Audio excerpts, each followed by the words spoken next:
Hello everyone, I welcome you all to this news analysis session.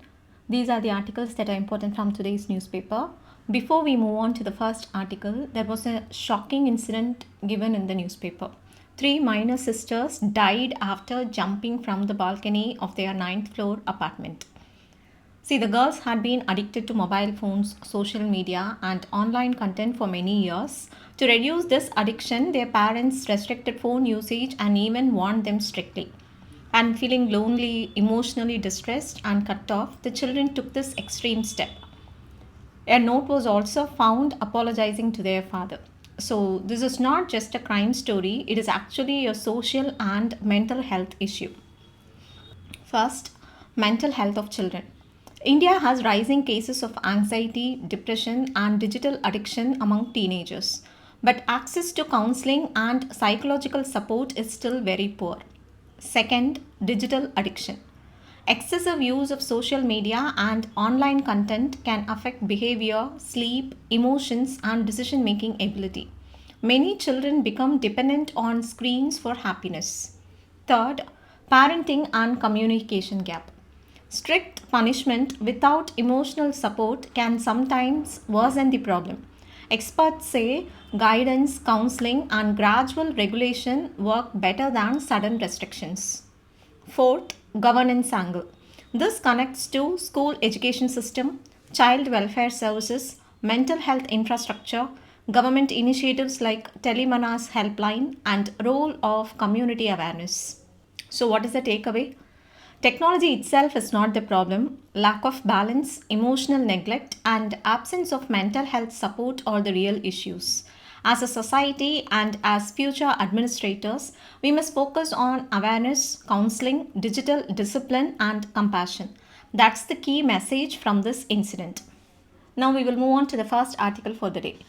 The first article for the day, the budget and the imperative of fiscal consolidation. See, in the Union Budget 2026-27, the government has announced many new spending plans. It wants to invest in artificial intelligence, semiconductors, biopharma, critical minerals, and other advanced technology sectors. The goal is clear: make India a developed country by 2047 or Viksit Bharat. So the intention is good. But the big question is, where will the money come from and how will we control the deficit? This is where fiscal consolidation comes in. Now let's understand the positives first. Over the years, the government has reduced wasteful spending. Earlier, most money went to revenue expenditure like salaries, subsidies, and day to day expenses. In 2014-15, revenue spending was about 88% of total expenditure. Now it has fallen to 77%. At the same time, capital expenditure has increased. Capital expenditure means roads, railways, infrastructure, assets, things that create future growth. This is good because capital spending boosts GDP and jobs. But there are concerns. First problem, capital expenditure growth is slowing. Earlier it was growing fast, around 28%. But now growth has fallen to around 4 to 11%. So infrastructure push is losing momentum. Second problem, tax revenue is not growing fast enough. Normally, when GDP grows by 1%, tax should also grow by at least 1%. But current tax buoyancy is only 0.8. Especially GST collections are weak. This means government income is not keeping pace with the economy. So spending is rising but revenue is not rising equally. This increases the deficit. Third and the most serious concern, fiscal consolidation is slowing. Fiscal deficit means how much the government borrows beyond its income. The reduction in deficit is becoming very slow. Earlier, the deficit was falling very quickly. Now it is barely reducing. At the same time, government debt remains high. Because of high debt, interest payments are also increasing. Today, almost 40% of government revenue goes only for paying interest. Think about it. If so much money goes for interest, very little is left for education, health, or welfare. Why is this dangerous? If the government keeps borrowing heavily, it crowds out private investment. This means private companies get less money to invest, and without private investment, growth and jobs suffer. That's why experts say fiscal deficit must be limited to 3% of GDP and debt must be around 40% of GDP. as suggested under the FRBM Act. Now, what is the author's final message? The budget has good priorities, technology and infrastructure focus is correct, but without fiscal discipline, without higher tax collection, without reducing debt, long-term growth will not be sustainable. The next article for the day, a turning point for nuclear deterrence. First, the background. After World War I, North Atlantic Treaty Organization (NATO) was formed. Its main aim was to protect Europe from the Soviet Union, and the United States acted as the main security guarantor, especially through its nuclear weapons. So Europe depended on the US nuclear umbrella for safety. Now, what is the problem? Recently, tensions have grown between Europe and US, especially over issues like Greenland, which belongs to Denmark. Because of such disputes, European countries feel, can we still fully trust the US for our security? And if trust breaks, NATO becomes weaker. Remember, nuclear alliances work only on trust and credibility. If allies doubt the guarantor, deterrence fails. So Europe is now thinking, should we depend less on the US and create our own security system? This is the turning point. Now, what does nuclear deterrence means? In simple words, deterrence means preventing war by fear. The logic is, if you attack me, I will destroy you with nuclear weapons. So no one attacks. Now, after the Nuclear Non-Proliferation Treaty, the world was divided into nuclear states and non-nuclear states. For decades, nuclear weapons were seen as the ultimate security guarantee. But the article raises an important question: are nuclear weapons really useful today? Look at modern threats like terrorism, climate change, inequality, and economic crisis. Nuclear weapons cannot solve any of these. Still, countries keep modernizing their arsenals. For example, China increasing warheads, Russia modernizing, United Kingdom expanding its stockpile. Also, the last major arms control treaty between the United States and Russia, New START treaty, is ending. If it expires without renewal, both sides may start building more weapons again.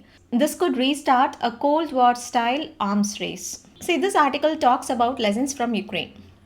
Look at Ukraine. Ukraine does not have nuclear weapons. Russia does have nuclear weapons. Still, Ukraine has not collapsed. Why? Because strong conventional defense, international support, economic and military backing. So this shows nuclear weapons alone do not guarantee victory. Conventional strength plus alliances can also deter aggression. This challenges old nuclear thinking. So what choices does Europe have now? Europe can choose either depend more on nuclear weapons or build strong conventional defense, cooperation and limited nuclear support. The author suggests future security should not blindly depend on nuclear weapons, instead focus on alliances, diplomacy, strong conventional forces and arms control agreements. See, whilst reading this article, you should also know about this NATO's Article 5, which talks about the principle of collective defense. And you should also know about this New START treaty, which is between United States and Russia. The next article for the day, why are Meta and WhatsApp facing a judicial ultimatum? What is the issue here? For many years, WhatsApp has been collecting user data and sharing it with its parent company Meta. This data is then used for targeted advertisements, business analytics, and profit generation. So users may think the app is free, but actually their personal data is the real product. Recently, the Supreme Court of India questioned this model. The court said, if people have no alternative to WhatsApp, then consent is not truly voluntary, it becomes forced consent. How did the dispute begin? In 2021, WhatsApp introduced a new privacy policy. It was basically accept the policy or stop using the app. This allowed more data sharing between WhatsApp and Meta. Now think practically. In India, almost everyone uses WhatsApp. So leaving WhatsApp means losing contacts, work communication and social connection. So is this really a choice? Regulators said no. The Competition Commission of India investigated. It said Meta abused its dominant market position because users had no alternative, consent was coercive and data sharing was forced. So CCI fined Meta 213 crore rupees. Meta went to the National Company Law Appellate Tribunal and the tribunal kept the penalty but removed a strict ban on data sharing. It said total restrictions may hurt business operations. Now, why Supreme Court intervention is important here? Now the matter reached the Supreme Court. Here the judges raised two big concerns. Concern 1, digital literacy and consent. The court asked, can an ordinary citizen like a domestic worker or rural user understand complex terms and conditions? If not, then transparency is not equal to understanding. So, legal consent on paper is meaningless. Real consent must be simple, informed, and voluntary. Consent 2. Value of data. This is very interesting. The court said if companies earn huge profits using citizens' data, should not citizens have some rights over the value? So, data is not just about information, it is economic asset, digital property, and source of profit. This shifts the debate from privacy to economic justice. See, India already has the Digital Personal Data Protection Act 2023, but the court feels privacy law alone is not enough. We must also address monopoly power, unfair consent, and data exploitation. So, it even asked the Ministry of Electronics and Information Technology to rethink policy. So, finally, what was the ultimatum?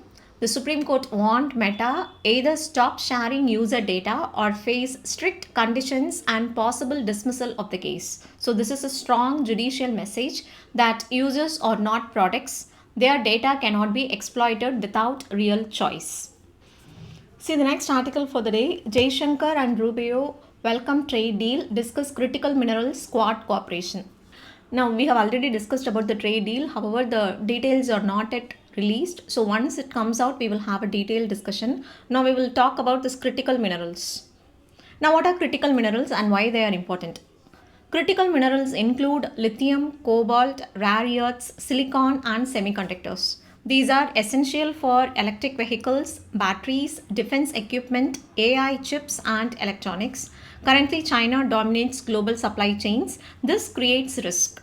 If China restricts exports, many countries suffer. So, India and the US want to diversify supply, reduce dependence on China, and build secure supply chains. This is called de-risking. So, cooperation on critical minerals is equal to economic security and national security. Now, why is this strategically important? See, it is geopolitics. India and the US want stronger cooperation in the Indo-Pacific. For this, they are using the Quadrilateral Security Dialogue or Quad. Now, Quad includes India, US, Japan, and Australia, and the purpose here is to free and open Indo-Pacific, counter China's dominance, technology and supply chain resilience, and finally, it is maritime security. So, they have further discussed on expanding the Quad cooperation. So, if you look into the article, there are three things happening. The first one is the economic partnership, that is a trade deal, trade plus investments. Second is the technology partnership, AI, semiconductors, and critical minerals. And the third is strategic partnership, Quad and Indo-Pacific. And India is trying to attract supply chains, become semiconductor hub, reduce import dependence, and is trying to balance China. Now, at the same time, US is trying to build trusted partners, shift manufacturing away from China, and strengthen the alliances.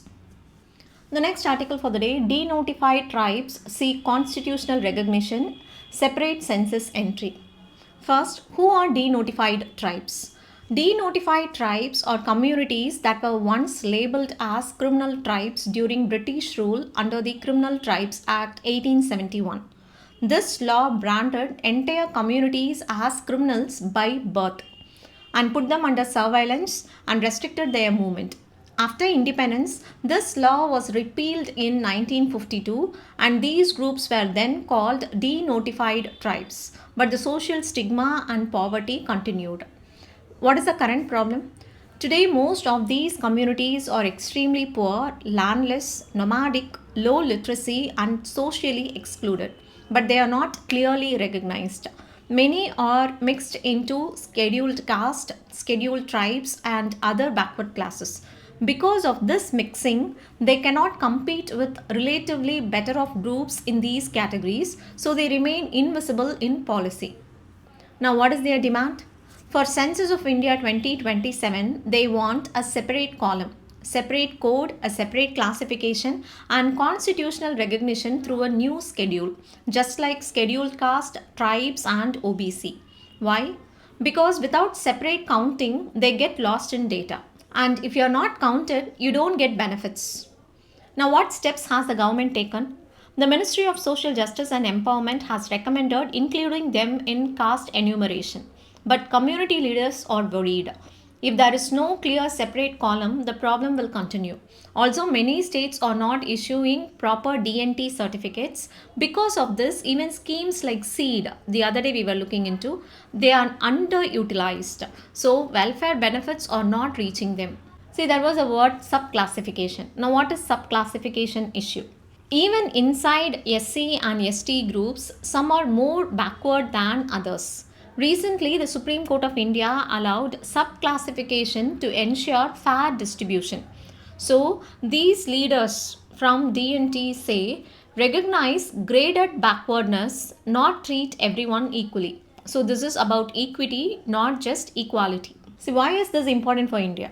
This issue connects to historical injustice, stigma from colonial policies, lack of representation, targeted welfare, and inclusive development. Without proper identification, policy fails. So, census data becomes very important. The next article for the day, Indian cities could see far higher temperature rise than projected, says study. See, the study found that climate models are underestimating city temperatures. Cities may warm half to 2 degrees Celsius more than what official projections say. So, actual heat could be much worse than expected. Now, what is the key idea? See, normally climate reports like those by the Intergovernmental Panel on Climate Change (IPCC) predict average temperature rise for a region. For example, global warming of 2 degrees Celsius. But the study asks a different question. Do cities warm faster than villages? Answer is yes, much faster. Now, why do cities heat up more? This is due to something called the urban heat island effect. In simple words, cities are hotter than rural areas because of concrete buildings, roads and asphalt, less greenery, fewer water bodies, vehicles and AC heat, and finally dense population. All these things trap heat. So cities cannot cool down easily, especially at night. Now, what did the study find for India? The study covered 18 Indian cities, and the result is every city warmed faster than nearby rural areas. On average, Indian cities may experience 45% more warming than climate models predict. One extreme example was Patiala in Punjab. If climate models predict 2 degrees Celsius warming, actual rise could be 4 degrees Celsius. That's double. Now, why is this dangerous? Even a 1 to 2 degrees Celsius extra rise has serious impacts like more heat waves, heat strokes and deaths, water shortage, higher electricity demand, more air conditioning costs, pressure on hospitals, and lower productivity. So, urban poor and outdoor workers suffer the most. This becomes a public health and economic crisis. Now, what is a policy lesson? Current climate planning may be insufficient. Cities must increase green cover, protect lakes and wetlands, promote cool roofs, improve urban design, reduce concrete heat traps, and climate proof city planning. So, urban planning must include heat resilience. The next article for the day, Trump's oil blockade push Cuba to the brink. See, according to reports, Cuba has oil reserves for only 15 to 20 days. This means power cuts, fuel shortages, food storage problems, and economic slowdown. So, the country is on the brink of an energy emergency. So, look into the map where Cuba is, what is its position, all those details. So, if you take Cuba, it is in the Caribbean Sea, and to its left there is Gulf of Mexico, and also see the countries surrounding the Cuba. It's very important. See, there are also straits like Straits of Florida, and here there is Yucatan Channel.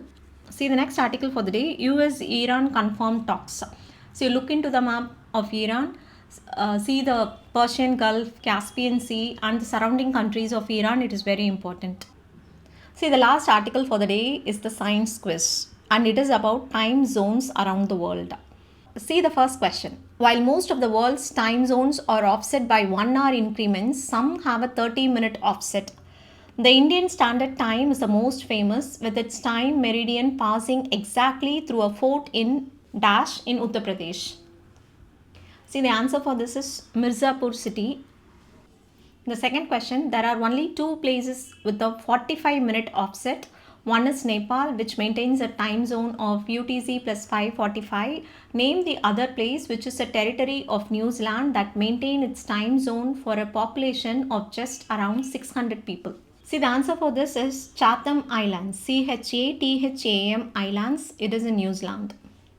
The third question, Dash holds the world record for the country with the most time zones, which is 12. This is because even though its mainland is relatively small as countries go, it has overseas territories in at least 3 oceans. The answer for this is France. It has territories in Pacific, Atlantic and Indian Ocean. The next question. The Republic of X once straddled the international date line, so its eastern and western islands were on different days. In 1995, X moved the date line thousands of kilometers east, so the whole country could be on the same day. Okay, now what is this country, Republic of X? The X stands for Kiribati Islands. See, the international dateline actually crossed this country. So actually they pushed the dateline and now whole of the country will have the same date. But initially it was like the one country will be having 2 dates at the same time. Okay. The fifth question, technically speaking, Y has been in the wrong time zone for over 80 years while the country aligns with the UK and Portugal. In 1940, its leader changed it to Central European time to align with Nazi Germany and it never changed back. Name Y. Now what is this Y? The answer for this is Spain. So that's all for today. Thank you all for joining.